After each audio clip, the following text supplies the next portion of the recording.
강혜신의 오늘의 미국.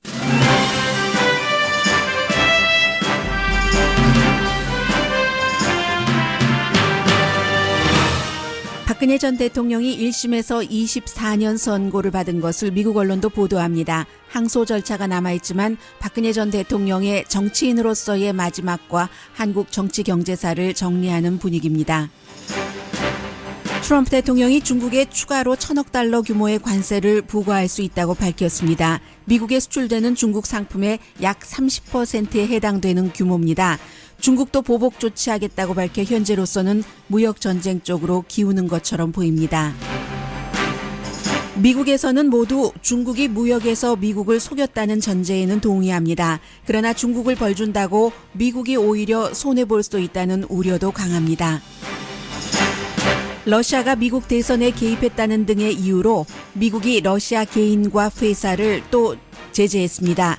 트럼프 대통령 선거대책본부장과 가까운 인물, 푸틴 대통령의 전 사위도 포함됐습니다. 특별검사는 트럼프 대통령이 러시아와 추진했던 사업에 관련된 사람을 조사했다고 언론사 매클라치가 보도했습니다. 트럼프 대통령이 어제까지 지지했던 환경청 장관을 곧 교체할 수도 있는 것으로 알려졌습니다. 환경 규제는 잘하지만 스캔들이 너무 많아서인데 제프 세션스 법무장관이 환경 규제를 해체하는 것을 잘한다는 말이었습니다. 제프 세션스 법무장관이 새로운 환경청 장관이 될 가능성이 높아 보입니다. 페이스북은 잘못을 빨리 시인하지 않는 회사입니다. 페이스북 CEO가 개인정보를 팔고 제3자에게 넘어가는 것을 관리하지 못한 책임에 대한 데미지 컨트롤을 했습니다. 광고 등의 수입이 없으면 사용자가 돈을 내야 한다고 말했고 그 말에 대한 반응은 별로입니다. 어린이 광부가 처음으로 학생이 됐습니다.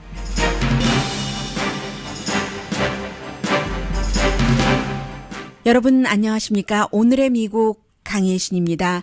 한국과 미국이 시차가 있기 때문에 어제 로스앤젤레스 시간으로 거의 이제 자정이 돼서 박근혜 전 대통령 1심 선고 내려졌습니다. 뉴스에서 다 여러분들께서 들으신 대로 24년인데 물론 이제 항소할 수 있는 기간이 일주일이라고 하죠. 항소는 당연히 하겠지만 결과가 크게 달라진다고 생각하는 사람은 별로 없는 것 같습니다. 미국의 언론도 로스앤젤레스 시간으로 자정이면은 동부는 벌써 새벽 3시였기 때문에 신문의 경우는 페이퍼로는 커버하지 못했지만 뉴욕타임즈를 포함해서 많은 주요 언론들이 인터넷에서 이 내용을 전했고 오늘 아침에 이제 NPR 방송을 포함한 텔레비전도 모두 전하고 있습니다. 그러니까 이렇게 돌아보면 미국 언론도 다 마찬가지로 지금 보도를 하고 있는데요. 2016년 12월에 박근혜 전 대통령이 국회에서 탄핵됐습니다. 그리고 2017년 3월 달에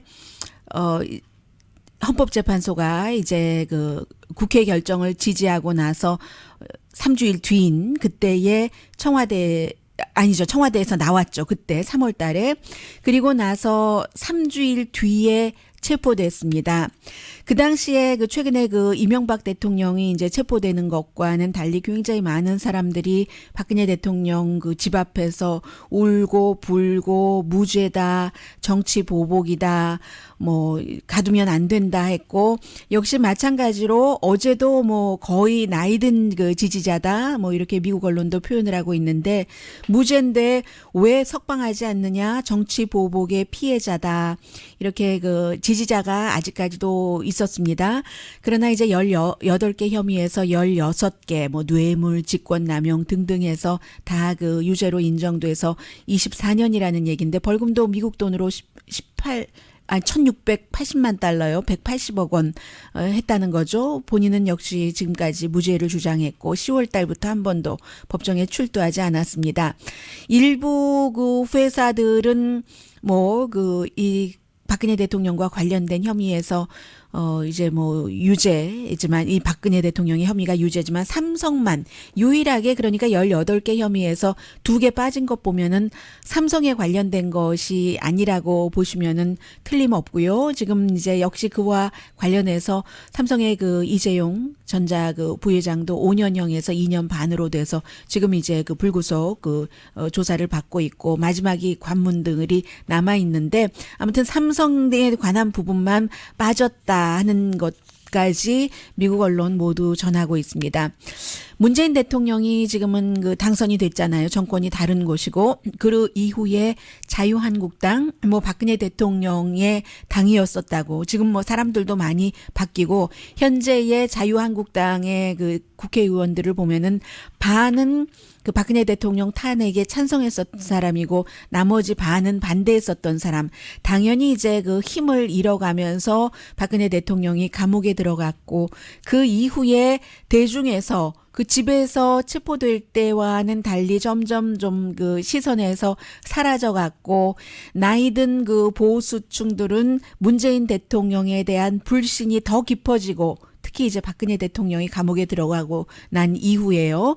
그리고 나서 이제 문재인 대통령을 친북이다 이렇게 얘기를 하지만 오늘 그 뉴욕타임스는 그럼에도 불구하고 문재인 대통령 현재 그 대중의 그 지지도가 약 70% 이것을 뭐 그야말로 미국 말로 표현하자면 이 그 인기도를 즐기고 있는 그 인기도는 그 즐겨 마땅한 뭐 이런 정도 70%면은 한동안 내려갔었잖아요. 그러다 다시 이제 올라갔다는 내용도 얘기를 하면서 문재인 대통령이 선거할 때부터 지금도 마찬가지로 정부와 재벌 간의 그 스캔들은 완전히 그 뿌리를 뽑겠다는 그 뜻, 그게 공약이었기도 하고요. 그 내용을 전하면서 이재용 그 삼성전자 부회장이 8월 달에 그렇게 해서 그랬고, 그리고 최순실이 그렇게 해서 이제 또 뭐 형량 선고를 받았는데, 이 박근혜 대통령이 결국은 그 인생, 그 정치적인 마감은 굉장히 불명예스럽다고 얘기를 하면서 늘 그 박근혜 대통령을 말할 때 따라붙는 군사 독재자 박정희의 딸로서 청와대에서 자라서 그 아버지의 그 퍼스트 레이디를 했고 어머니의 비극적인 죽음 이후에 18년 독재를 아버지가 암살로서 끝내고 나서 스파이 그 국장에게 그렇게 외롭게 살았는데 결혼도 한 번도 하지 않았고 아이도 없고 혼자 살다가 98년도 한국이 IMF가 터지고 나서 아버지의 그 카리스마적인 뭐 지도력을 그 후광으로 해서 국회의원이 됐고 정치 보스가 됐고 보수의 아이콘이 됐는데 대통령으로서는 뭐 다 알고 계시는 그런 내용들 그리고 이제 그 별로 잘 하지 못했다는 것에 극이 세월호였고 이런 거 그리고 또다시 또 살고 있는 한국 대통령의 말로가 어떠했는가 이제 이런 것들을 쭉 그 미국 언론들이 다시 한번 되돌아보면서 청와대에서 박근혜 대통령 1심 24년 선고에 대해서 참 그 가슴 아픈 일이다라고 평을 했고 자유한국당의 경우는 아니 이 선고 공판이 무슨 스포츠 이벤트처럼 생중계를 하느냐 이게 이제 하급심인데 그렇게 그 비난을 한다 하는 분위기까지 미국 언론이 전했습니다.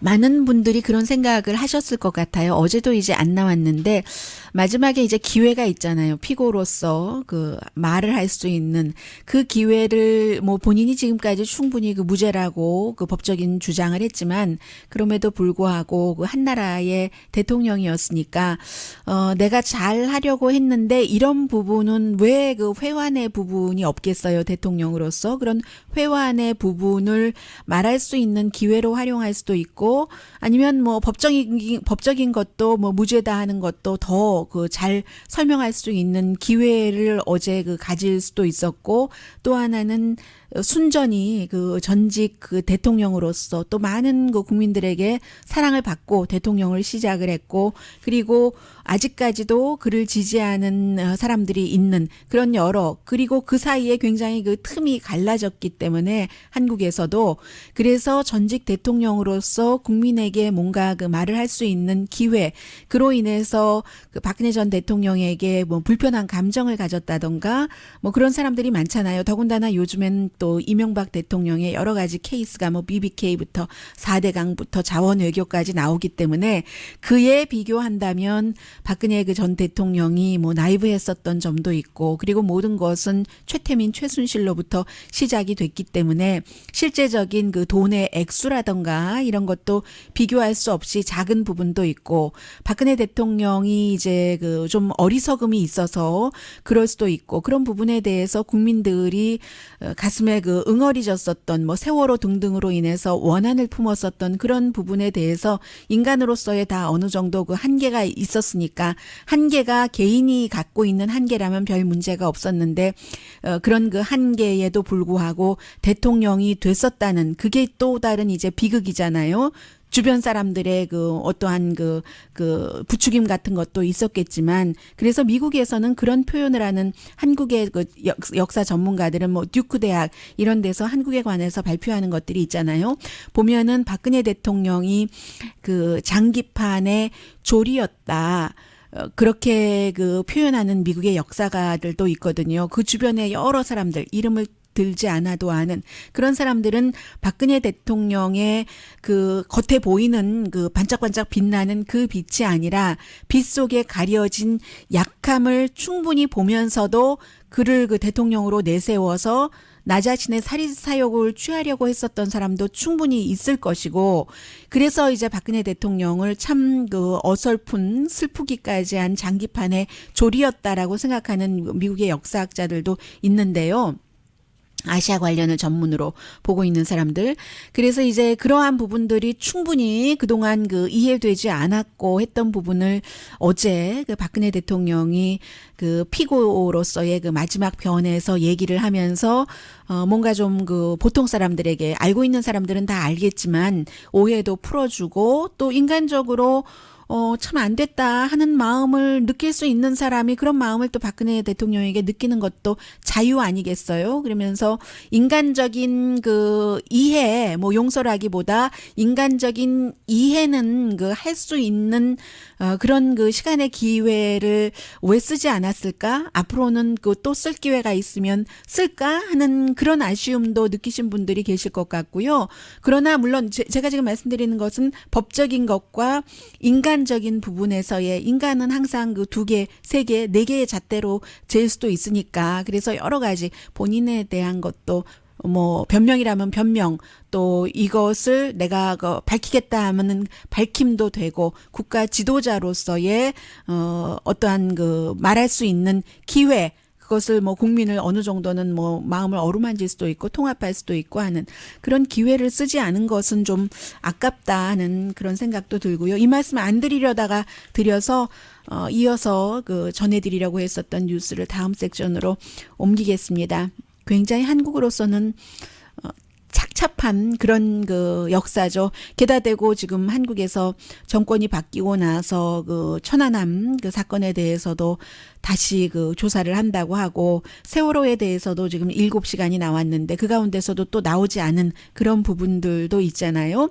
그래서 한국에서는, 미국에서도 그런 분위기를 전합니다. 한국에서는 이제 뭐 그만 가자, 앞으로 가자라고 얘기를 하고, 어떤 사람들은 앞으로 가기 위해서 과거의 정리가 필요한 거야, 일제시대 우리가 경험했었잖아 라고 얘기도 하고 있고, 그러니까 그 사이에서 2가지 얘기가 다 맞죠. 몇 %가 이 시기에 얼만큼 적용돼야지 되는지를 이제 그 영향력을 미칠 수 있는 사람이 판단을 하는 것이고요. 그래서 2가지가 다 맞기 때문에 2가지가 다 가야지 되는 것은 사실이지만, 거기에 대해서 이제 체크 앤 밸런스를 맞추는 것인데, 요즘은 체크 앤 밸런스 그렇게 잘 맞추는 미국도 체크 앤 밸런스가 없고 이제 새로운 방향으로 나가기 때문에 참 어려운 일인 것 같습니다. 잠시 뒤에는 미국에서 요즘 그 트럼프 대통령의 스타일에 대해서 도저히 그 그 본인과는 맞지 않다라고 생각하는 사람들이 있을 것 아니겠어요?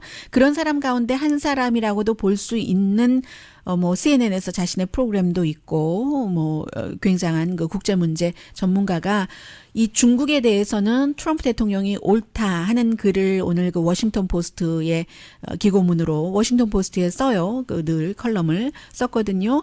그런 것. 그러나 그 말도 다 맞지만 이게 결국은 결과를 미국에 좋게 해야지 되는 게 아니냐 하는 우려도 있고요.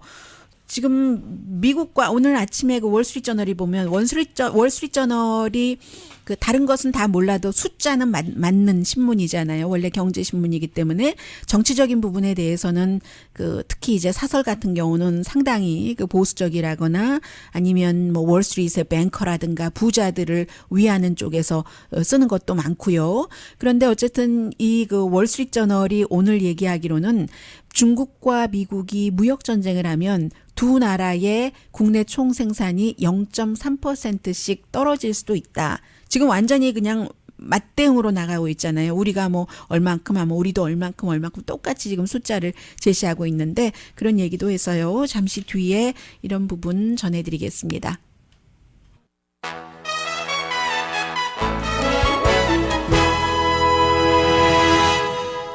라디오 서울 방송 오늘의 미국 듣고 계십니다. 네, 추가로 뭐 1,000억 달러 관세를 중국 그 물건에 붙이겠다. 트럼프 대통령이 발표를 했어요. 그럼 500억 달러에다가 1,000억 달러 하면 1,500억 달러가 되는데 중국도 이 얘기 듣고 나서 우리가 가만히 있을 것 같으냐? 당연히 그 대가를 치르게 하겠다라고 발표를 했습니다. 2017년도에 중국이 미국에 수출한 게 뭐 1,300억 달러 정도 된다고 하는데요. 어쨌든 좀 전에 말씀드린 대로 월스트리트저널이 이렇게 두 나라가 결국 무역 전쟁까지 간다면 어제 오후까지만 하더라도 뭐 두 나라가 다 그 무역 전쟁이 아니라고 얘기를 하니까 오늘 아침에도 마찬가지로 그 백악관의 경제자문이 지금 무역 전쟁 아니다라고 얘기를 했거든요. 그리고 아직 뭐 날짜가 있어요. 미국에서는 뭐 업계의 반응을 5월 달에 보고 최종적인 결정을 5월 말쯤에 하고 한다는 것인데 중국에서는 일부 이미 그 관세 부과를 미국 상품에 한 것도 있고요. 두 나라 다 GDP가 0.3%까지 내려갈 수 있다. 월스트리트저널이 발표를 오늘 했고요. 결국 이 전쟁은 테크놀로지에 포커스가 가는 건데 테크놀로지에 관한 저작권 보호법 이런 건데 미국도 양보하지 않으려고 하고 시진핑 중국 국가주석도 마찬가지잖아요. 지금 뭐 새롭게 이제 중국이 이만큼 경제가 됐으니까 우리가 환경도 주도하겠다. 다보스 포럼에 가서 얘기를 해. 미국이 뭐 기후 변화가 없다고 해도 우리는 기후 변화 있는 것이니까 우리 뭐 깨끗한 환경 만드는데 우리가 앞장서자. 그리고 테크놀로지는 그 시진핑 중국 국가주석으로서는 정치적으로 굉장히 필요한 분야입니다. 이미 시진핑 중국 국가주석은 이제 자유세계의 그런 색깔, 향기보다는 독재로 가는 거잖아요. 독재로 가는 발을 디뎌놨는데 그러기 위해서는 인공지능이라든가 테크놀로지가 중요한 거죠. 이미 중국에서는 테크놀로지로 국민들을 다 감시하고 있습니다. 그리고 국가에 대해서 뭐 나쁜 말을 한다던가 뭔가 내 말을 듣지 않아 하면은 이미 그 테크놀로지 그 심지어 소셜 그 미디어 활용하는 것까지 다 감시를 해서 벌을 주고 있거든요. 크레딧이 나빠서 뭐 집을 못 사고 자동차도 못 사고 하면 손해니까 정부가 싫어하는 말 안 해야지. 이런 입장에서도 시진핑에게는 굉장히 이 테크놀로지라는 게 중요하기 때문에 시진핑이 과연 이걸 포기할 것인가. 일단 기본적인 건 그런 면이에요. 그런데 이게 제일 처음에 철강과 알루미늄의 관세 부과가 시작된 것 자체가 중국에 벌을 주기 위해서라는 것이었고 그런데 그게 동맹국이 막 해픈투비 많이 들어가 있어서 여기도 제외시켜주고 한국도 제외시켜주고 하니까 50개 국가 가운데서 30개 국가가 제외되고 그리고 실제로 뭐 중국은 별로 거기에 영향도 받지도 않고 하니까 품목을 뭐 1,000개가 훨씬 넘는 1,500개도 넘는가요? 그런 것에 대해서 관세 부과한다고 하고 오늘 추가로 얘기를 한 거잖아요. 그 트럼프 대통령의 여러 가지 지금까지의 행위에 대해서 옳다. 중국이 미국을 속여왔기 때문이다. 이게 그 파레드 자카리아 CNN에도 자신의 프로그램을 갖고 있는 이 사람이 오늘 워싱턴 포스트에 쓴 글입니다. 칼럼입니다. 제가 앞서 기고문이라고 말씀드렸던가요? 뭐 정규적으로 쓰니까 칼럼이죠. 지금 게리 콘과 HR 맥메스터 국가안보보좌관 경제자문이 백악관을 떠나고 백악관이 더 혼란인 것처럼 보이고 그런데 그런 건 있지만 우리 좀 솔직하자. 이 사람이 평소에 모든 이 트럼프 대통령에 대해서 다 지지하지는 않았기 때문에 이런 말을 할 수 있는 거죠. 우리 좀 솔직합시다. 중국에 대해서 지금 트럼프 대통령이 하고 있는 거 맞잖아요. 옳은 거잖아요. 이렇게 지금 칼럼을 썼거든요. 중국이 약속했었던 경제개혁을 지키지 않았고 외국 회사가 중국 마켓에서 일하기 어렵게 했으며 중국 정부의 개입이 늘어나서 특히 외국 회사, 미국 회사를 겨냥해서 2001년도였잖아요. 중국이 WTO에 가입을 할 때 그때 했던 말과 다른 게 아니냐. 세계 무역 시스템 WTO로 들어오도록 미국이 이렇게 손을 잡아줬고 당시는 이제 빌 클린턴 때요. 그 이후에 얼마나 중국이 커졌는데 미국과 같은 자유세계에서는 항상 새로운 친구를 사귀고 이렇게 친구를 이끌어주고 하는데 이게 자선사업하는 거 아니에요. 미국도 더 많은 나라들을 WTO에 가입시켜서 그 나라에 미국 물건을 팔고 미국의 민주주의를 심고 할 때 그 나라의 벽을 낮추기 위해서 사실은 그렇게 한 거죠. 아무튼 그렇게 해서 그 당시 목적은 그렇게 WTO에 중국을 가입시켰는데 그 뒤에 관리가 잘못되던가 아니면 관리를 하는 이런 그 관리 국가들이 너무 신사적으로 하는데 중국이 속에 뭐 검은 구름이 가득 차 있어가지고 음흉하게 그것을 이리저리 피해가면서 악용을 했다던가 뭐 둘 중에 하나 아니겠어요? 원래요. 지키는 사람 아무리 많아도 도둑질 하려고 하는 사람 한 사람 못 막잖아요.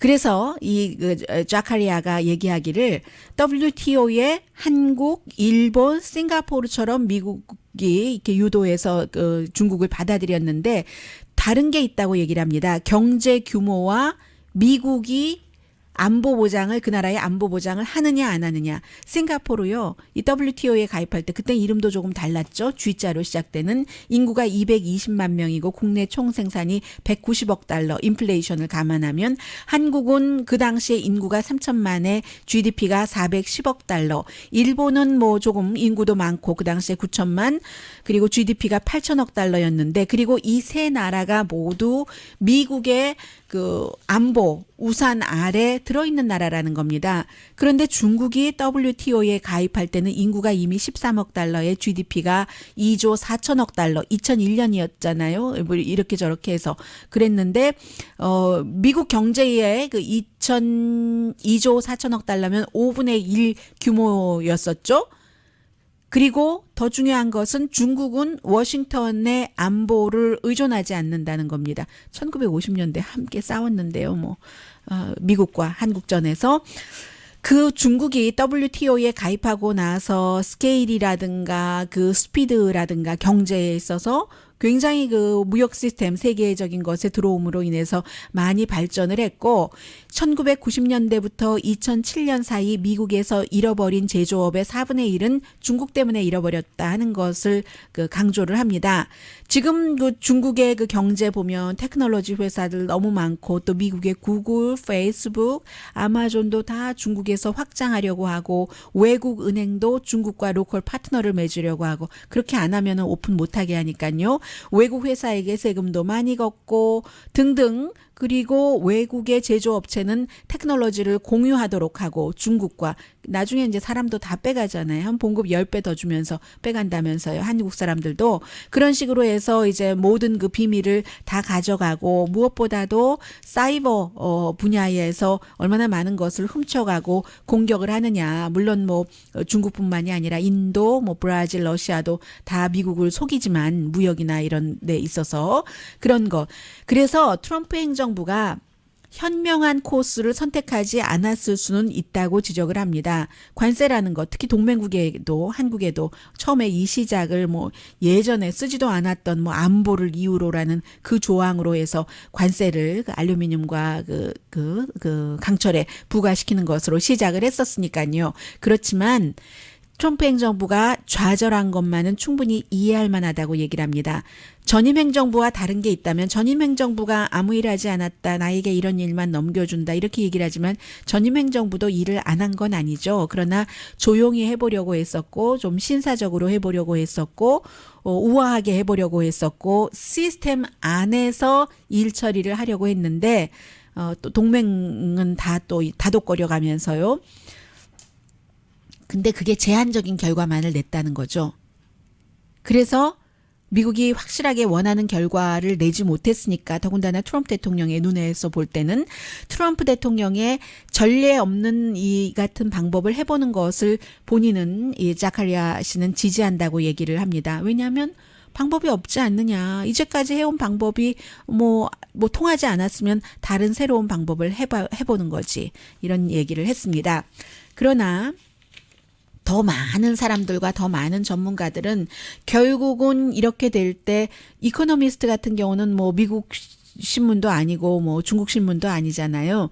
미국이 일자리를 19만 개 정도를 잃을 것이다.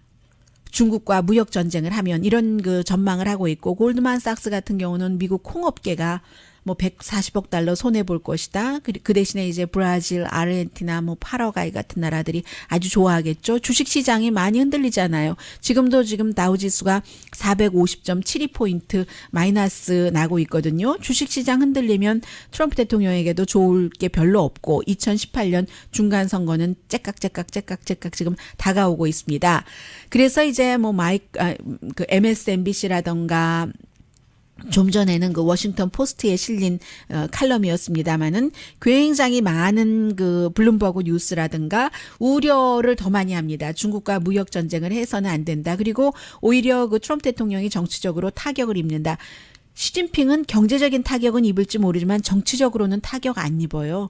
지금 완전히 중국 그 모든 것이 내 손 안에 들어와 있잖아요. 트럼프 대통령과는 다른 거죠. 지금 트럼프 대통령의 경우는 뭐 콩이라든가 다른 것이 오하이오, 아이오와, 미주리, 인디아나 또 중국이 얼마나 이것을 잘해요. 이 보복을 오렌지 주스를 왜 하겠어요. 플로리다 스윙 스테이트잖아요. 전부 스윙 스테이트거나 트럼프 대통령이 지난번에 이겼던 그런 주에서 중국에 수출하는 상품에 아주 겨냥을 해서 하기 때문에 트럼프 대통령이 굉장히 그 큰 타격이 될 것이다.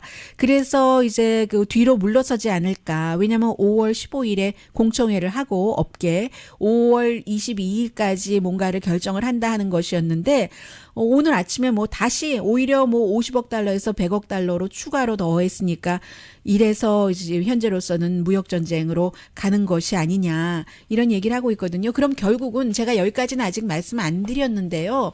그리고 이제 시기가 되면 말씀을 드리겠습니다. 소비자들이 얼마나 손해를 볼 것인가. 그래서 이번에 뭐 티셔츠라든가 신발이라든가는 중국에서 들어오는 것에 관세 붙이는 것에서 뺐어요. 너무 많으니까요. 그렇긴 했는데 그 밖에 너무 많은 상품들이 우리가 그동안 봉급은 오르지 않아도 미국 사람들이 생활할 수 있었던 것이 중국에서 들어오는 값싼 소비재 때문이었던 것도 부인할 수 없는 사실이잖아요.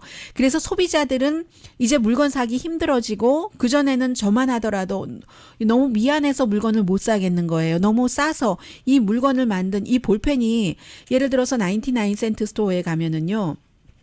볼펜도 아니에요. 잉크로 나오는 잉크펜이 0.7mm, 1.0mm짜리 3개, 4개 주고 아주 그 롤러펜이에요. 그리고는 $1밖에 안 받거든요. 그래서 정말 미안하고 그러긴 했는데 이제 그런 시절이 없어질 수도 있다는 얘기예요. 중국에서 들어오는 상품 뭐 30%의 관세를 부과하게 되면은 그러면 소비자가 상품을 사지 않으면 어떻게 됩니까? 미국 경제가 위축될 수도 있고 이런 것들을 걱정하는 사람들도 굉장히 많은 거죠. 그래서 이 같은 방법으로 오히려 중국에 벌을 주는 것이 아니라 우리가 해를 입으면 어떻게 되느냐 이런 우려를 하고요. 또 음모론을 많이 주장하는 사람들은 이런 얘기하는 사람들은 다 그 중국에 투자를 했기 때문에 그러는 거야. 이렇게 얘기하는데 그런 사람도 물론 있을 수도 있겠으나 그렇게 보는 것은 너무 그 지나친 확대 해석이라고 보고요. 그래서 결국은 모든 것에 다 이게 어떤 방법으로 가느냐. 과거에 했던 방법이 통하지 않았다. 뭐 예를 들어서 트럼프 대통령이 지금 당선된 가장 중요한 이유 가운데 하나가 워싱턴이 너무 오랜 동안 그 엘리트들이 꽉 잡고 있었는데 그 엘리트들이 제조업으로 일자리가 없어지는 이런 사람들에게 뭔가를 안 해줬기 때문이다. 나는 하겠다. 그 말 맞아요. 그런데 이제 그렇게 됐을 경우 그럼 제조업이 없어진 게 과연 전부 중국 탓이냐 100% 전부 그럼 한국 탓이냐 그건 아니잖아요. 세상에 이 그 산업 시스템이 바뀌고 중국 같은 나라에서는 제조업에 인건비가 싸니까 집중할 수 있었던 반면 미국은 여러 가지 노동 환경이나 인건비가 비싸고 하기 때문에 뭐 배기가스 산출량 같은 것도 줄여야 되고 자동차 같은 그런 경우도요. 그랬기 때문에 그런 것들이 줄어들었고 그럼 정부가 못한 것은 그렇게 줄어드는 일자리를 빨리 그 사람들을 교육시켜서 새로운 다른 나라에서 하지 못하는 저 위에 있는 새로운 산업에 종사를 하게 이걸 이양을 잘 못한 거예요. 그걸 정부가 못했다고 하면 그것을 고쳐나가야지 되는데 그럼 계속 과거에 그 행정부나 이런 사람들이 제조업에 종사한 사람 광산업 하는 사람들 못해줬으니까 나는 하겠습니다 하고 앞으로 계속 미국에서 언제까지 석탄을 캐겠어요. 이것도 석탄업계에서 일하는 사람도 안다니까요. 그렇게 되지 않는다는 것을. 그래서 개혁은 좋다 이거예요. 그러나 그러면 그 같은 그 개혁을 한다는 사람은 과연 과거의 그 기성 그것을 잘 못한 사람보다 깨끗한가? 그리고 온당한 방법으로 하는가? 이것도 굉장히 중요하고요. 또 하나 중국과 이런 문제를 고치자고 할 때 그래 과거에 했던 방법 틀렸어 안 됐어 하니까 아주 새롭게 나가보겠어 하면은 이렇게 새롭게 나간다고 할 때 다른 나라와도 연관되는 우리만 잘 살아보겠어 아메리카 포스트 하면서 동맹국들이 그 지원을 안 해주면은 안 됩니다. 그 중국과의 무역 전쟁도. 그럼 중국을 우리가 이렇게 압박을 해야지 되겠어. 중국이 경제가 그만큼 커졌는데도 제대로 세계의 룰을 지키지 않으니까 그럴 경우에는 테크놀로지에 있어서도 왜 자꾸 훔쳐가기만 해 기술을 그러면 안 되지 할 때는 미국 혼자는 안 되는 거죠.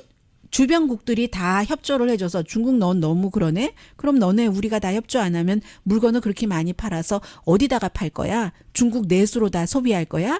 이런 식으로 위협을 대해야지 되는데 지금 이제 트럼프 대통령이 하는 것이 너무 미국고 나 혼자다 하는 이런 우려는 있는 거죠. 여기까지만 할까요? 잠시 뒤에 새로운 뉴스들이 좀 나오고 있는데요.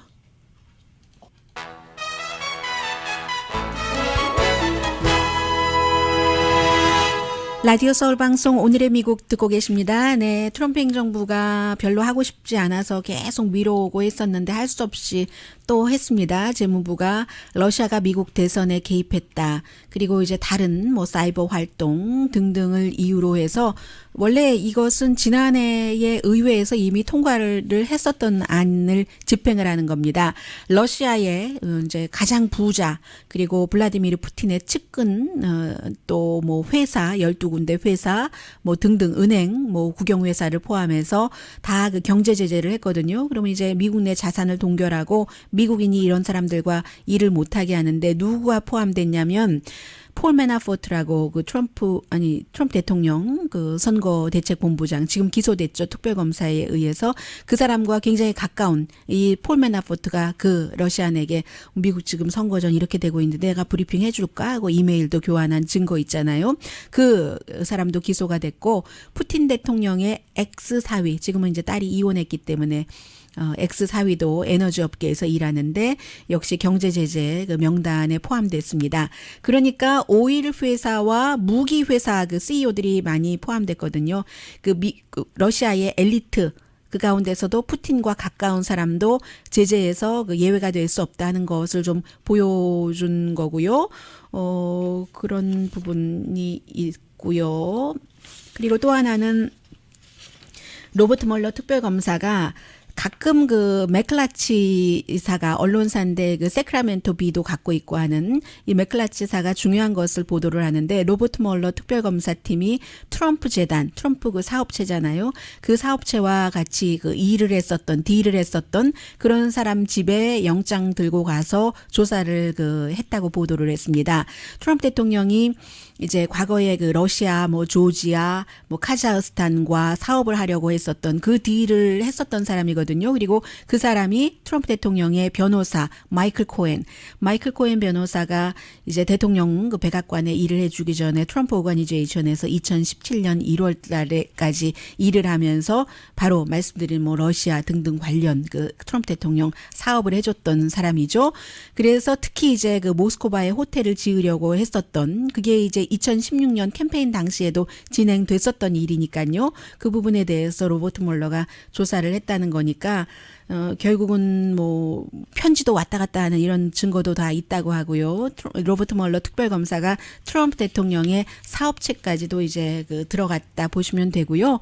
어제 처음으로 트럼프 대통령이 그동안 그 입에 올리지 않았던 스토미 데니엘스에 대해서 말했습니다. 이제 다른 곳에 연설하러 갔던 그 도중이었는데 스토미 데니엘스에 대해서 그 에어포스 원 타는데 기자들이 막 물어봤어요. 이 그 성인 영화 배우에게 당신의 변호사가 13만 달러 입막음용으로 줬다는 거 아냐 하니까 모른다고 했고 그 돈이 어디서 나왔는지 아냐 하니까 모른다고, 뭐 돈 준 것도 모른다는데 어떻게 알겠어요.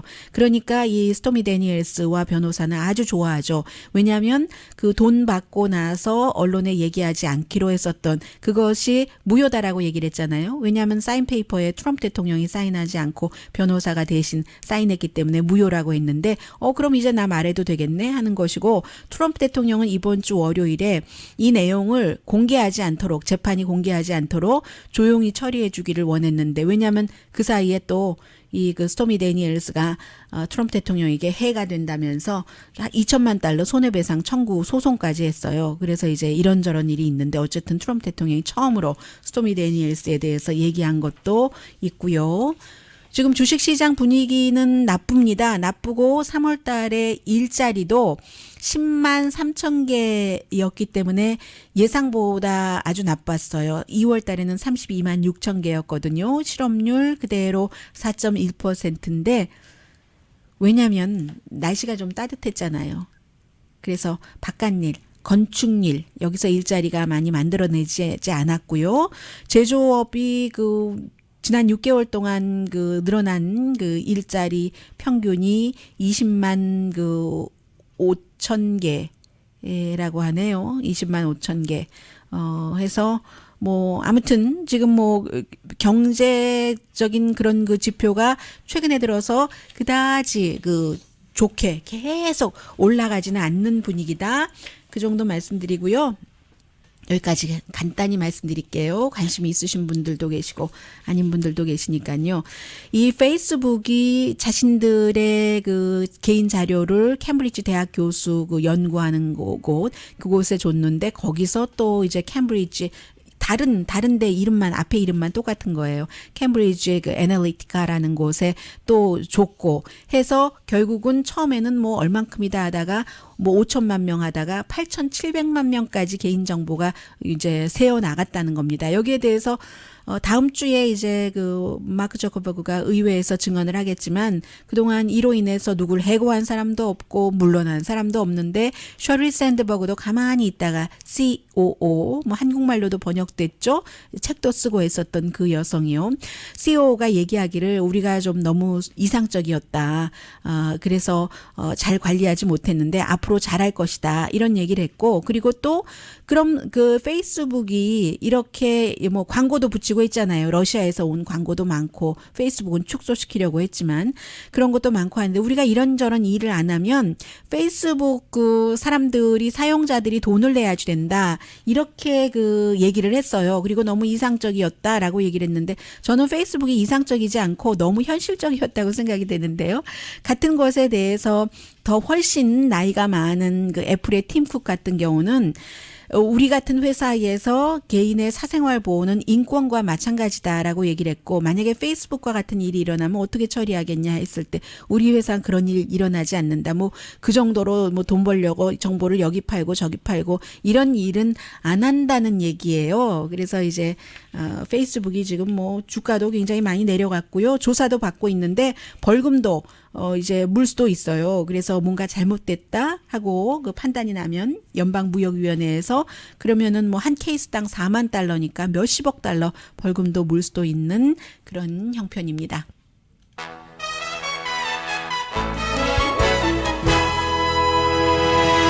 라디오 서울 방송 오늘의 미국 듣고 계십니다. 네, 어린 광부가 학생으로 새 인생을 시작을 했습니다. 모르는 사람의 친절함 때문이었는데요. 콩고 공화국에 4만 명의 어린이 광부가 있답니다. 코발트를 캐내는 일을 한대요. 원자 넘버 27 코발트 맞나요? 그런데 이제 이 내용이 미국의 그 CBS 뉴스가 콩고에 가서 취재를 했어요. 어린아이가 이렇게 유해 물질을 마시고 채굴하다가 다치고 한다. 특히 이제 고아 그 지키 그 스와즈라는 올해 11살인 이 소년에게 물어봤더니 제가 기분이 좀 그래요. 울적해요. 친구들은 학교 가는데. 그래서 리포터가 물어봤어요. 꿈이 뭐야? 꿈이 뭐예요? 학교 가는 거예요. 해서 누군가가 돈을 줘서 결국은 이 지키 군과 형제들이 다 수녀님이 운영을 하시는 학교에 가게 됐거든요. 그래서 이 학생이 이제 그 후속 취재도 또 CBS에서 했어요. 하는데 그 장관이 되면은 제가 모든 광산에서 일하는 그런 어린이들을 학교에 다니게 할 거예요. 그런 어린이 제가 시간이 없어서 못 들려드리는데 얼마나 얼굴도 반짝반짝하고 예쁜지 몰라요. 이 어린이가 처음 그 학교 간 날이요. 학교 공부 시작하기 몇 시간 전에 가서 아무도 오지 않았을 때 교실을 다 청소해 놨대요. 강희신이었습니다.